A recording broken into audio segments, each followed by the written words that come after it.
jadi alarm bahaya gitu. Makanya terkadang kalau cemasnya hilang malu, ngapain tadi aku gede kok saya di parkiran aja tenang ya gitu.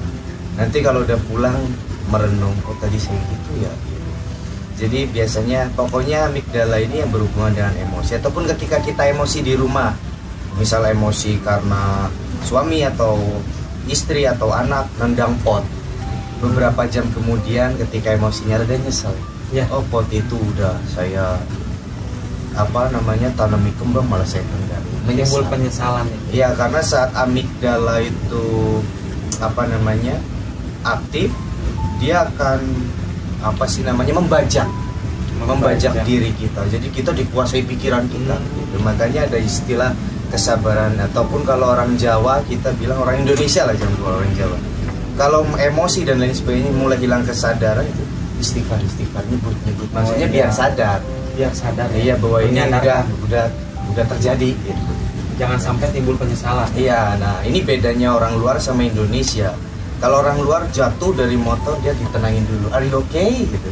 Kalau di Indonesia, astagfirullahaladzim ya Allah, astagfirullah. Jadi orangnya yang jatuh cemas, akhirnya pingsan gitu. Nah akhirnya beberapa yang punya jantung malah ngelos sekalian gitu. Kalau di luar ditenangin, kasih minum. Jadi nggak main angkat, orang kita kadang main angkat aja. Diredakan lu kepanikannya, kan kaget ya. Makanya terkadang orang luar kenapa ya kecelakaan seolah-olah parah, tapi hidup di kita kadang kesenggol doang meninggal karena reaksinya berlebihan belum orang astagfirullah dan lain sebagainya. Akhirnya panik. Kalau yang punya dasar jantung ngelos gitu. Bahkan di keramaian aja dia kaget gitu kan. Iya, apalagi ada yang teriak-teriak gitu. Aduh. Iya, itu amigdalanya. Jadi senggol memicu amigdala. Nah, amigdala ini berhubungan dengan bawah sadar, termasuk trauma. Nah, misal dia sudah lama tidak begal, udah sembuh, anxiety-nya juga sembuh, tapi tiba-tiba dia bisa lamakan begah. Nah, itu kalau masih ada trauma, itu konfirmasi si amigdala itu. Wah, bahaya. Udah langsung muncul sensasi keringat dingin, jantung badan itu berputar. Makanya traumanya cabut, lambungnya sembuhin udah tuh. Salah satunya pikirannya doang, lambungnya enggak pun kurang. Jadi, bagus. Dua faktor itu. Iya. Kalau untuk Pak Dokter mah tadi akar masalah ya dok. Iya. Betul, akar masalah. Nah, beberapa juga klien saya yang lama biasanya di rumah belum terselesaikan. Iya, ada masalah lain. Iya, ada masalah yang belum terselesaikan. Karena ada beberapa yang misal dia korban perselingkuhan pasangannya. Kalau dia saat terapi atau beberapa seiring berjalannya waktu ikhlas sembuh. Tapi ada beberapa yang nggak mau. Nah, itu yang kadang kita agak sedikit kesulitan karena kita biasanya ngasih dua pilihan, memaafkan atau berpisah saja. Ya ini demi kebaikan kamu, tapi kalau saya berpisah konsekuensinya anak-anak adalah memilih mengikhlaskan kelak dalam. Iya. Makanya kalau saya nggak sembuh-sembuh ya mas GERD-nya gitu, dicek ke dokter, misal ke dokter Siva, oh ini udah bagus, nah berarti dia ada yang belum diselesaikan di rumah. Entah itu setiap lihat suaminya sebel gitu, atau lihat anaknya, kan ada beberapa memang secara sadar dia sayang anaknya, tapi bawah sadar merasa terbebani. Banyak, mas saya anaknya karena kerepotan, karena dari bahasanya beberapa kali bilang capek karena ngurus anak dan lain sebagainya. Enggak mas, tapi saat hipnoterapi muncul anak-anaknya. Mas kok saya suruh membayangkan orang yang dibenci, kok muncul anak-anak saya ya. Mas kok ketika suruh membayangkan orang-orang yang dibenci, kok muncul sosok ibu saya ya. Padahal ketika sadar sih biasa-biasa saja, baik-baik saja. Itu kemungkinan secara sadar dia udah nggak ada dendam, tapi bawah sadar masih menyimpan, masih merekam ya. Iya, jadi karena bawah sadar kan lebih dominan, sehari itu 88% sampai 90%, sedangkan pikiran sadar hanya 12 sampai 10%. Jadi yang menang yang di bawah sadar, makanya diri kita adalah apa yang ada di pikiran bawah sadar kita. Gitu. Termasuk traumanya beda, mental. Terus Mas Arya, setiap orang memiliki mental yang berbeda-beda. Hipnoterapi pun sama, ada yang sesi 1, 2 udah kelar, ada yang 4 belum gitu, ada yang 6 belum dan lain sebagainya. Jadi berbeda-beda gitu. Tergantung lingkungannya, terus tergantung juga dari mana dia tumbuh. Itu kalau dia tumbuh dari orang yang memang sering ngamukan, marahan dan sebagainya, itu akan lama.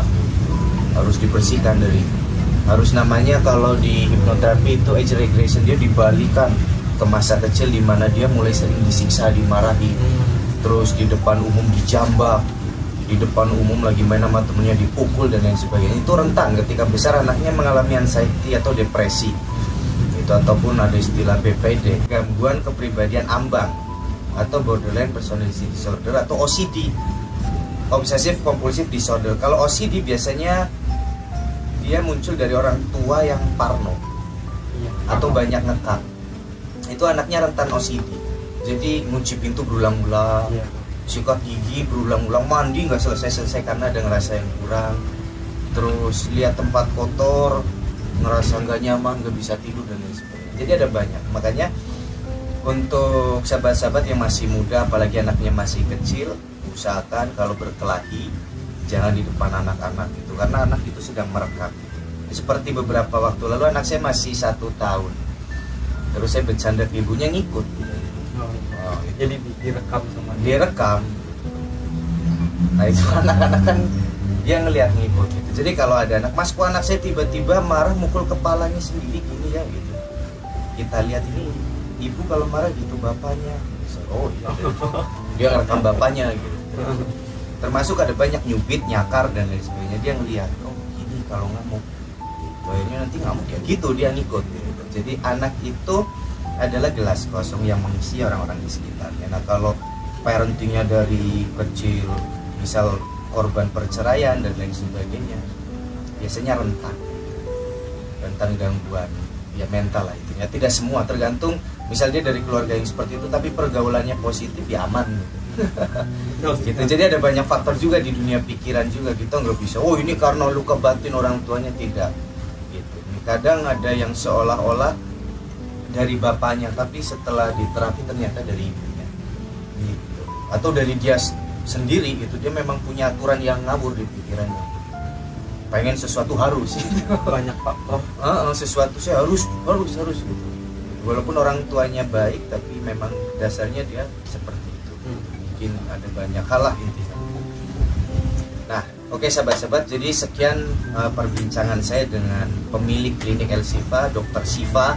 Untuk sahabat-sahabat yang anxiety-nya sudah mulai bagus atau sudah mulai sembuh, tapi lambungnya masih sering begah, sendawa dan lain sebagainya, jadi masih sering terpicu oleh lambung atau begah dan lain sebagainya, nanti periksakan ke Dr. Shifa. Karena beberapa klien saya sarankan ke Dr. Shifa, alhamdulillah lambungnya teratasi, anxiety-nya juga teratasi. Karena kalau misal hanya anxiety-nya saja, perutnya tidak kelar-kelar juga akan polanya muter lagi gitu. Walaupun betul, walaupun nggak lama, paling sehari 2 hari, tapi ganggu. Iya betul, mengganggu. Ya nanti sama Pak Dokter, kalau saya biasanya kalau asam lambung saya naik, kecapean karena banyak minum, saya disuntik antioksidan itu. Nah itu Pak Dokter punya resepnya. Itu hanya klinik El Shifa aja ya Pak. Insyaallah. Jadi beberapa penyakit gak cuma bukan lambung aja. Jadi antioksidan yang kita kembangkan di klinik El Shifa ini, beberapa pasien yang udah kita tangani gak cuma penyakit masalah gastritis, tapi alhamdulillah beberapa pasien sembuh dari penyakit cancer, sembuh dari penyakit kardiovaskuler, stroke, ya, sembuh dari penyakit yang mungkin simpel, sederhana, sakit kulit yang nggak sembuh-sembuh, udah ke beberapa tempat, bahkan spesialis belum juga baik, ternyata simpel itu antioksidan yang dibutuhkan baik gitu ya. Jadi antioksidan yang kita kembangkan di sini, ada antioksidan yang mereka akan merasakan biasa 1 kali terapi sudah ada perubahan. Ya alhamdulillah sih, kita ngarepin langsung sembuh ya. Ada yang langsung sembuh, tapi biasanya mereka hampir semua merasakan perubahan. Dan itu cepat perubahannya, dan dengan harapan perubahannya ini ke arah progres penyembuhan. Ya. Terutama untuk kasus-kasus yang berat dengan gangguan cemas tadi, nah ini tadi perlu multidisiplin. Ya penanganannya nggak cuma satu udah profesi saja, ya perlu yang lain untuk saling melengkapi. Betul ya. Seperti hipnoterapi pun itu kan sebetulnya hanya pelengkap, tapi beberapa malah menghindari psikiater terus lari ke hipnoterapi, dikiranya ini berbeda, padahal sebenarnya hipnoterapi itu melengkapi. Saya Dok, ada satu lagi pertanyaan. orang yang GERD atau mengalami dispepsia boleh nggak berpuasa, dok? Karena bentar lagi kita mau. Nah iya benar. ke bulan Ini puasa. banyak yang tanya. Ya, di pertanyaan yang bagus dan umum sekali ya. Jadi untuk menilai kapan seseorang itu bisa berpuasa atau tidak berpuasa, ada penelitian yang mengatakan ya berpuasa fasting ini dia itu memperbaiki satu, nah pada sisi lambungnya, gula darahnya bagus ya, jadi lebih stabil ya, mengistirahatkan organ-organ pencernaan ya, jadi nggak memberatkan lambung Kerja ya. lambung. Iya, jadi orang suka berpikir oh justru ini bagus ya, berarti untuk orang sakit lambung, orang untuk yang penderita gula ya berpuasa bagus. Nah ini yang harus dipahami, ada saat-saat tertentu kapan berpuasa itu baik ya, ketika dia masih tahap penyakit yang masih ringan ya, atau lagi normal ya betul dia akan menguatkan lambung, dia akan memperbaiki kadar gula darah di dalam tubuh stabil ya, atau mereka yang punya penyakit yang sifatnya masih ringan ya, untuk yang sakit gastritis, asam lambung yang masih ringan, atau penyakit gula darah yang fluktuasi kadar gula darahnya berubah, yang tidak sampai penyakit gula darah yang sudah severe, yang udah parah ya, itu justru bagus ya. Nah jadi jangan langsung disamaratakan mereka yang penyakit gula darah yang udah bagus banget ya, yang dengan puasa itu akan lebih baik ya. Tapi kalau untuk yang kondisi gula darahnya udah benar parah ya, terus dia paksakan dengan berpuasa, nah ini yang sering salah. Justru harus dikendalikan dulu gula darah. Oh bagus dikendalikan. Iya, jadi dalam agama kita pun memang untuk mereka yang sakit ya, itu memang ada keringanan ya, Ibu menyusui ya. untuk tidak berpuasa dulu ya.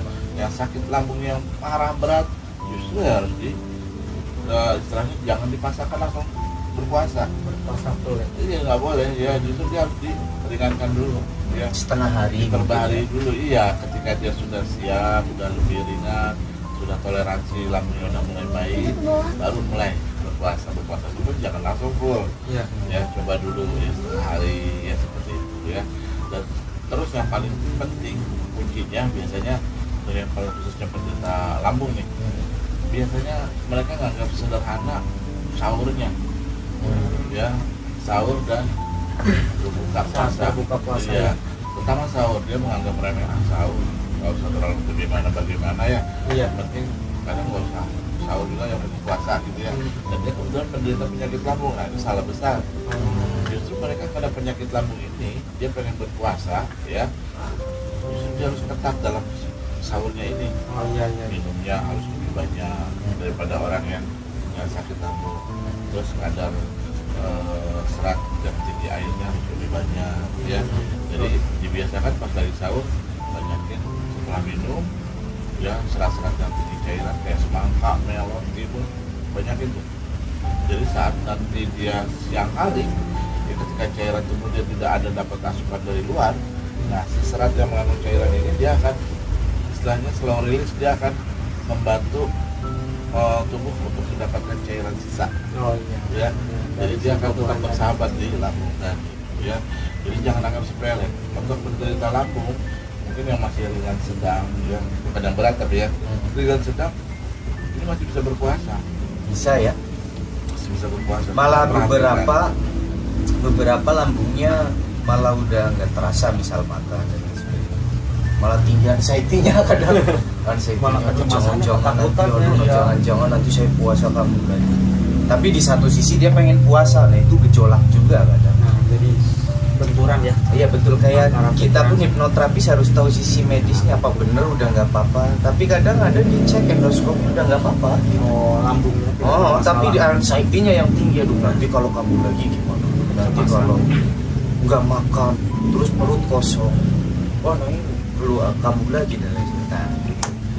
Oke sahabat-sahabat, terima kasih telah menyaksikan channel Arya Surya Official bersama Dr. Siva, pemilik klinik El Siva yang berada di Jalan Mayor Okin Citerep, Bogor ya dok ya. Praktek setiap hari kecuali ketika dokternya liburan. Baru pulang dari Bali soalnya 2 minggu ini. Dan di sampingnya ada Bang Jufri, mantan penderita anxiety disorder. Mantan atau bukan ini? Mantan. Pilihan. Pilihan. Oke sahabat-sahabat, terima kasih telah menyaksikan. Pokoknya untuk teman-teman yang masih berjuang, terus semangat. Pastikan bahwa semuanya sudah terkontrol. Dalam artian terkontrol itu lambungnya udah diperiksakan ke dokter yang memang bener-bener ngerti. Psikisnya sudah cek ke sana ke sini gitu. Nah nanti mudah-mudahan bisa berjumpa dengan kami semua. Oke, saya dari Surya undur diri, dan di samping saya ada Dr. Siva dan Bang Jufri. Sukses untuk sahabat-sahabat, salam bangkit untuk semuanya. Ingat hipnoterapi, ingat Arya Siri. Bye-bye.